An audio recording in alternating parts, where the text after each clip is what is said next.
പുതിയൊരു വീഡിയോയിലേക്ക് എല്ലാവർക്കും സ്വാഗതം. അപ്പോൾ ഇത് രാവിലത്തെ ഒരു വ്ളോഗാണ് കേട്ടോ. അപ്പോൾ രാവിലെ തന്നെ നീറ്റിട്ട് ഞാൻ മിറ്റൊക്കെ ഒന്ന് അടിച്ച് വരികയാണ്. ഒരു 7 മണിയൊക്കെ ആകുമ്പോഴാണ് നീറ്റത്. അപ്പോൾ ജലനിധി വെള്ളം വരും, അപ്പോഴേക്കൊന്ന് മിറ്റടിച്ച് തീർക്കാച്ചിട്ടേ.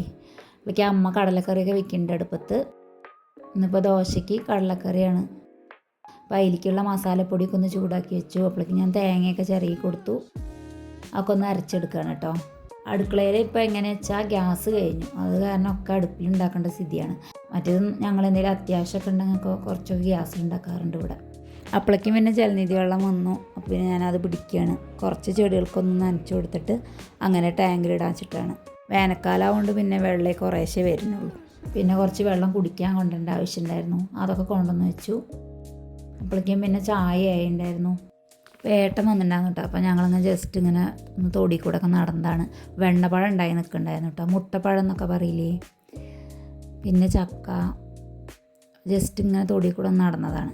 പിന്നെ ആ സമയമായപ്പോഴേക്കും പിന്നെ അമ്മ കറിയൊക്കെ മസാലയൊക്കെ ആക്കി തേങ്ങയൊക്കെ ചേർത്തിട്ട് വാങ്ങി വെച്ചിട്ടുണ്ടായിരുന്നു. അത് വറുത്തിടുകയാണ് കേട്ടോ. അതിന് വേണ്ടിയിട്ട് ചെറിയുള്ളി വെളിച്ചെണ്ണയിൽ ഒന്ന് താളിച്ചെടുക്കുകയാണ്.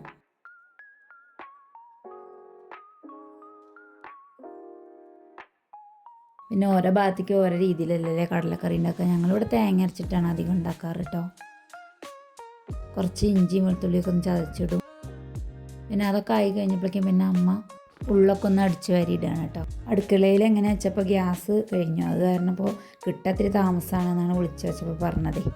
അപ്പോൾ ഒക്കെ അടുപ്പിൽ തന്നെ ഉണ്ടാക്കണം. അപ്പോൾ ഞാൻ ദോശ ഉണ്ടാക്കിയിട്ട് കഴിക്കാൻ അങ്ങനെ കൊണ്ടുവന്ന് വയ്ക്കുകയാണ്. ദോശയ്ക്ക് ഇന്ന് കടലക്കറിയാണെന്ന് പറഞ്ഞല്ലോ.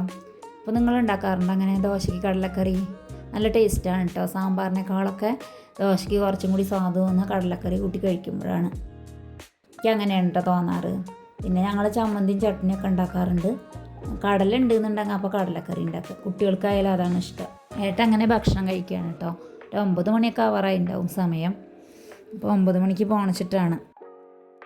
പിന്നെ കുട്ടികളൊക്കെ അപ്പോഴേക്കും ഭക്ഷണം കഴിക്കാനൊക്കെ വന്നു.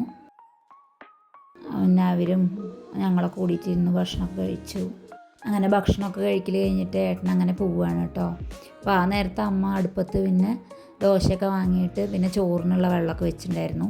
പിന്നെ ചോറിനുള്ള വെള്ളമൊക്കെ തിളച്ച് കഴിഞ്ഞപ്പോൾ പിന്നെ അമ്മ അരി അടുപ്പത്തിട്ടു. ഞാൻ പിന്നെ ആ നേരത്ത് ഉൾഭാഗം എല്ലാം ഇവിടെ ഒന്ന് അടിച്ചു വരിയിട്ടൊന്ന് തുടയ്ക്കുക, അങ്ങനത്തെ പണികളൊക്കെ ഉണ്ടായിരുന്നു, അതൊക്കെ ചെയ്യുമായിരുന്നു. പിന്നെ പാത്രങ്ങളൊക്കെ കഴുകാണ്ടായിരുന്നു ഭക്ഷണം കഴിച്ചത്. അപ്പോൾ അതൊക്കെ ഒന്ന് കഴുകുകയാണ്. പിന്നെ ഇന്ന് കുറേ അലക്കാനുണ്ട്. ഇന്നലെ പിന്നെ ഞാനും അമ്മയും കൂടി തിരുവില്ലാമലയ്ക്കൊന്ന് പോയിട്ടുണ്ടായിരുന്നേ. അപ്പോൾ വന്നിട്ട് അഴിച്ചിട്ട തുണികളും ഒക്കെ അലക്കാണ്ട്. അപ്പോൾ അത് കഴിഞ്ഞിട്ട് പിന്നെ കുറച്ച് വീഡിയോ എഡിറ്റ് ചെയ്യാണ്ട്, പിന്നെ ഉച്ചത്തേക്കുള്ള കറി രണ്ടാമത് ഉണ്ടാക്കുക, അങ്ങനെയുള്ള അല്ലറ ചില്ലറ പണികളൊക്കെ ഉണ്ടാവും. അങ്ങനെ തുണികളൊക്കെ ഒന്ന് അലക്കിയെടുക്കുകയാണ്. പിന്നെ ഈ വീഡിയോ ഇഷ്ടപ്പെടുകയാണെങ്കിൽ എല്ലാവരും ഒന്ന് ലൈക്ക് ചെയ്ത് സപ്പോർട്ട് ചെയ്യുക.